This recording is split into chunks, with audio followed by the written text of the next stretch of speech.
சென்னை நீலாங்கரையில் விஜய் பிறந்த நாளை ஒட்டி நடைபெற்ற நிகழ்வில் சிறுவன் உட்பட இருவருக்கு தீக்காயம் ஏற்பட்ட சம்பவம் அதிர்ச்சியை ஏற்படுத்தியுள்ளது.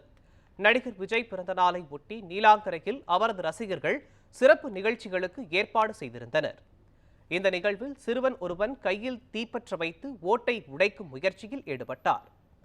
அப்போது எதிர்பாராத விதமாக சிறுவன் கை முழுவதும் தீ மளமளவென பரவியது. அருகில் இருந்தவர்கள் தீயை அணைக்க முயன்ற போது மேலும் ஒருவருக்கு தீக்காயம் ஏற்பட்டது. விஜய் பிறந்தநாள் கொண்டாட்டத்தில் சிறுவன் உட்பட இருவருக்கு தீக்காயம் ஏற்பட்டதால் ரசிகர்கள் அதிர்ச்சியடைந்தனர்.